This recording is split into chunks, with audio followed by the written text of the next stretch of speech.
तो आपने 300 घंटे लगाए 2 क्वेश्चन भी सॉल्व नहीं करने के लिए। क्यों? क्योंकि किसी रैंडम पर्सन ने कहा था कि अरे इससे तो ना एक माइंडसेट बनता है, इससे तो एक आइडिया आ जाता है, इससे तो एक कंप्लीटनेस आ जाती है। नहीं आती। You are giving the toughest exam of the country meant for graduates from various universities. एक यूनिवर्सिटी ग्रेजुएट लेवल एग्जाम के लिए स्कूल की 6th क्लास की बुक रेलिवेंट नहीं है। We are in the age of AI now. You don't have to go back and read a book manually, specially जो book relevant नहीं है। तो फिर पढ़ना क्या है? कौन सी NCERTs पढ़नी है? जब मैंने अपनी UPSC जर्नी स्टार्ट की थी, I got the same advice that everybody gives. NCERTs पढ़ लो। कौन सी NCERTs पढ़ लो? 6 to 10th की NCERTs पढ़ लो। 6 to 10th की NCERTs पढ़ने से बड़ा वेस्ट ऑफ टाइम इस पूरे एग्जाम में नहीं है। अगर आप 6 to 10th की NCERTs पढ़ रहे हो, आप सिर्फ खुद को बेवकूफ बना रहे हो। इसका कोई भी पॉइंट नहीं है UPSC के लिए। In this video, we are going to talk about which NCERTs actually matter. Hello and welcome to Sarthi IAS. I am Dr. Shivan. बात करते हैं किसी भी किताब को, any book. Why do we read it for UPSC? There is only one reason. Because we want to solve UPSC questions. Not for completeness कि देखो मैंने सारी NCERTs पढ़ ली. Not for comfort कि पढ़ना आसान है, बढ़िया लग रहा है. And not for nostalgia from your school. आप कॉलेज में हो और आप प्रिपेयर कर रहे हो, अगर आप स्कूल में हो और तब भी प्रिपेयर कर रहे हो, you are giving the toughest exam of the country meant for graduates from various universities. एक यूनिवर्सिटी ग्रेजुएट लेवल एग्जाम के लिए स्कूल की 6th क्लास की बुक रेलिवेंट नहीं है, और मैं आपको इस वीडियो में ये बात प्रूव करूंगा। चलो, फॉर आर्ग्यूमेंट हम कहते हैं कि हमें 6 to 10th की NCERT पढ़नी है। ठीक है, कौन कौन सी NCERTs पढ़नी है? हिस्ट्री की, ज्योग्राफी की, सिविक्स की, साइंस की भी पढ़ने लग जाते हैं कई लोग। इकोनॉमिक्स की तो है ही क्लास 9th से। अराउंड 22 to 25 NCERT बुक्स बनेंगी। कितनी लेंथ होगी इनकी? एवरेज 150 पेज के आसपास की लेंथ होगी। हर बुक में आपको अप्रोक्सीमेटली 10 से 12 घंटे लग जाएंगे। आप ये सारी बुक्स पढ़ोगे, कितना टाइम लगेगा? You will spend 300 to 400 hours 300 hours in your UPSC journey reading 6 to 10th class NCERTs। अगर आपको इस बात पे विश्वास नहीं हो रहा है तो 6 to 10th की NCERTs को एक बार पढ़ के UPSC का मेंस का पेपर खोलना, इवन प्रीलिम्स का पेपर खोल लेना, आपसे 2 से ज्यादा क्वेश्चन सॉल्व नहीं होंगे। तो आपने 300 घंटे लगाए 2 क्वेश्चन भी सॉल्व नहीं करने के लिए। क्यों? क्योंकि किसी रैंडम पर्सन ने कहा था कि अरे इससे तो ना एक माइंडसेट बनता है, इससे तो एक आइडिया आ जाता है, इससे तो एक कंप्लीटनेस आ जाती है। नहीं आती, कुछ नहीं होता इससे। The fact of the matter is we need to actually read books जिनसे क्वेश्चंस आते हैं। If our reading level is not even at the 11th grade, maybe this exam is not for us. मैं आपको again कह रहा हूं, 6 to 10th की NCERTs पढ़ने का कोई भी पॉइंट नहीं है। मैंने बहुत टाइम लगाया इस पे। जब मैंने स्टार्ट किया था, पहले मुझे कोई गाइडेंस नहीं मिली थी, बाद में मिल गई। शुरू में जब गाइडेंस नहीं मिली थी, मैं 7th क्लास की मेडिवल हिस्ट्री की बुक अपने मौलाना आजाद मेडिकल कॉलेज की लाइब्रेरी में बैठ के पढ़ रहा था। मुझे इतना स्टूपिड फील हो रहा था कि आसपास तो लोग हैरिसन पढ़ रहे हैं, बड़ी बड़ी किताबें पढ़ रहे हैं मेडिकल की, और मैं 7th क्लास की किताब पढ़ रहा हूँ। फिर मैंने एक बार खोल के देखा कि यार इससे क्वेश्चंस आते भी हैं। अब अगर मैं बिल्कुल ही रिट्रेस करने लग जाऊं कि देखो NCERT की उस लाइन में वहां पर एक वर्ड ऐसा लिखा है जो इस क्वेश्चन से मैच होता है, तो भी मैं 20 से ज्यादा क्वेश्चन मैच नहीं कर पाऊंगा। 6 to 10th की NCERTs रेलिवेंट नहीं है, आपको नहीं पढ़नी है। Even if you don't understand something, we are in the age of AI now. You don't have to go back and read a book manually, specially जो बुक रेलिवेंट नहीं है। तो फिर पढ़ना क्या है? कौन सी NCERTs पढ़नी है, उसकी बात करते हैं। The NCERTs that actually matter for UPSC are these ones. First, class 11th की NCERT for geography, physical environment and fundamentals of physical geography. इस बुक को कैसे पढ़ना है? One of the most important books. अगर आपको बुक में मान लीजिए कुछ समझ नहीं आ रहा है, let's say you are unable to understand anything that is written in this book, तो साथ में एक किताब और लीजिए GC लियोंग के नाम की, सर्टिफिकेट फिजिकल ज्योग्राफी। इसको साथ में पढ़िए, चैप्टर्स आर ब्रॉडली अलाइंड। इसके बाद भी समझ नहीं आ रहा है तो गो टू ChatGPT एंड से explain what is a tornado for a beginner, और वो आपको समझा देगा। 6th क्लास की NCERT में जाके उसका कोई पॉइंट नहीं होगा। This book is important. Secondly, this book is about the physical geography of India.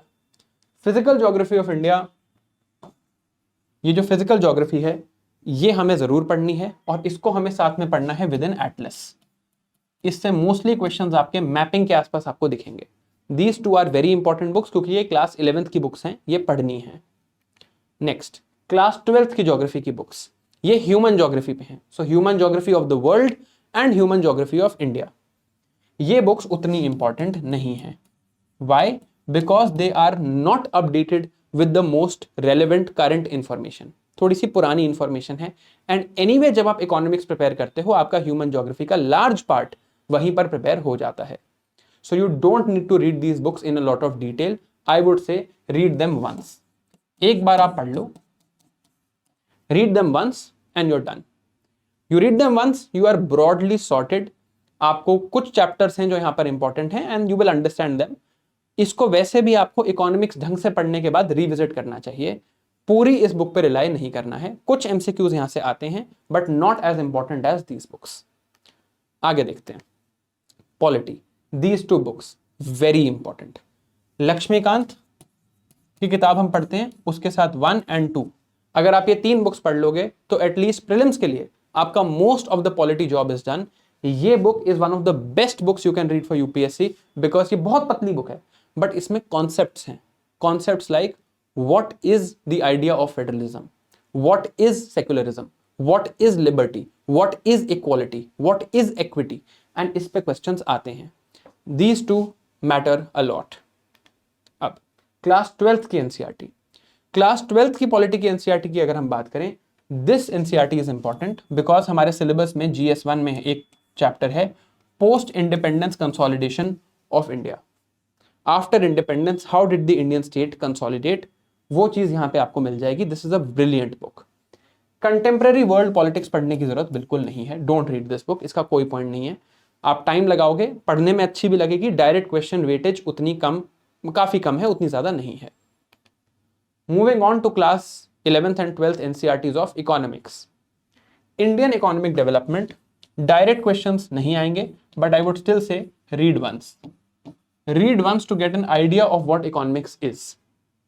Then for class 12th, these two are the best books written for economics। मैं खुद economics पढ़ाता हूं, मैं बहुत इन बुक से पढ़ाता हूं। I think this is a very good set of books for us to read. But इनको पढ़ना कैसे है, इसकी एक टेक्निक है, ब्लाइंडली मत पढ़ने लग जाना। इन बुक्स में दोनों में काफी मैथमेटिकल एप्लीकेशन है, आपको मैथ्स की जरूरत नहीं है। फॉर्मूले को इग्नोर करो, कॉन्सेप्ट को समझो। जैसे मान लीजिए इसमें एक जीडीपी का चैप्टर है, जीडीपी के चैप्टर में chapter is called national income accounting. उस चैप्टर में आपको बताया जाएगा circular flow of income model, directly means में क्वेश्चन आया हुआ है उसकी डेरिवेशन से। बट उसमें जो फॉर्मूले हैं, जो मैथ्स है, वो पढ़ने की जरूरत नहीं है। You don't need to read the maths behind it.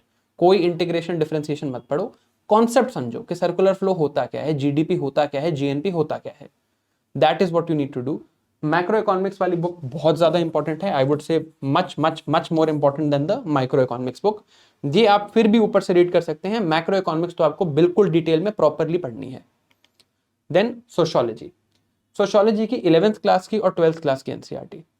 अगर आप सोशियोलॉजी ऑप्शनल के स्टूडेंट हैं तो आपको चारों किताबें पढ़नी है। अगर आप सोशियोलॉजी ऑप्शनल के स्टूडेंट नहीं हैं तो इन दोनों बुक्स को आप स्किप कर सकते हैं, 11th क्लास की एनसीईआरटी को आप स्किप कर सकते हैं। You need to focus on 12th class NCERT. इन दोनों को आपको डिटेल में पढ़ना है because now you only care about Indian sociology. जो 11th की बुक्स हैं वो ब्रॉडली ग्लोबल सोशियोलॉजी पे हैं। ग्लोबल सोशियोलॉजी को उतनी डिटेल में पढ़ने की जरूरत हमें नहीं है, बट हाँ इंडियन सोशियोलॉजी को पढ़ने की बहुत जरूरत है क्योंकि GS1 में सोसाइटी का पेपर है। Almost all questions are derived from the concepts that are given here. ये बुक्स आपको जरूर पढ़नी चाहिए। इसमें कास्ट की अंडरस्टैंडिंग, ट्राइब की अंडरस्टैंडिंग, संस्कृताइजेशन की अंडरस्टैंडिंग, वेस्टर्नाइजेशन की अंडरस्टैंडिंग काफी अच्छी है। You should read this books and you should read them in detail. अब बायोलॉजी की एनसीईआरटी ऑफ क्लास 12th पूरी बिल्कुल नहीं पढ़नी है, ओनली लास्ट 3 चैप्टर्स। लास्ट के जो 3 चैप्टर्स हैं वो आपको इकोलॉजी में काफी हेल्प करेंगे, एनवायरनमेंट में काफी हेल्प करेंगे।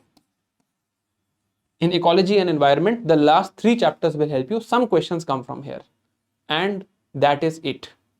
बायोलॉजी की बुक में और कोई भी चैप्टर पढ़ने की जरूरत नहीं है। अब आते हैं हिस्ट्री पे। हिस्ट्री में अगर आप ये किताब देखो, थीम्स इन वर्ल्ड हिस्ट्री, ये काफी अच्छी किताब है for you to understand world history for GS1। GS1 में पढ़ने के लिए it is a decent book which you should read. And अगर आप क्लास 12th की बात करो तो तीनों किताबें बहुत इंपॉर्टेंट हैं, themes in Indian history 1, 2 and 3। यहां पर क्या डिस्कशन है, ये बुक है एंशिएंट हिस्ट्री की, ये बुक है मिडिवल हिस्ट्री की, और ये बुक है मॉडर्न हिस्ट्री की।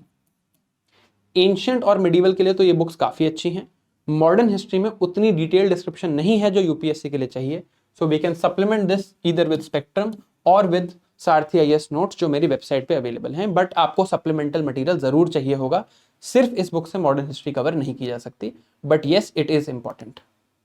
That is it. इसके अलावा और कोई एनसीईआरटी यूपीएससी के लिए रेलिवेंट अभी तो नहीं है। कोई एक आधा क्वेश्चन किसी रैंडम किताब से आ जाए, स्टिल आई वुड से on the basis of the past 10 years मैं आपको ये ट्रेंड पैटर्न बता रहा हूं, और कोई बुक पढ़ने की जरूरत नहीं है। 300-400 घंटे वहां मत लगाओ, इससे बेटर जो स्टैंडर्ड बुक्स हैं उनको पढ़ लो। एनसीईआरटी से माइंडसेट डेवलप होता है, एनसीईआरटी से आइडिया डेवलप होता है, बहुत और जगह है माइंडसेट डेवलप करने की। आप गवर्नमेंट का इकोनॉमिक सर्वे पढ़ लो, आपकी 99% एस्पिरेंट से बेटर माइंडसेट डेवलप हो जाएगा। आपको गवर्नेंस का माइंडसेट डेवलप करना है, आप सेकंड ARC की एथिक्स इन गवर्नेंस की रिपोर्ट पढ़ लो, कुछ 20 साल पुरानी रिपोर्ट है, उससे बेटर माइंडसेट डेवलप शायद ही कोई बुक आपका कर सकती है। Right, read sources that actually matter, don't waste your time in comfort. Thank you.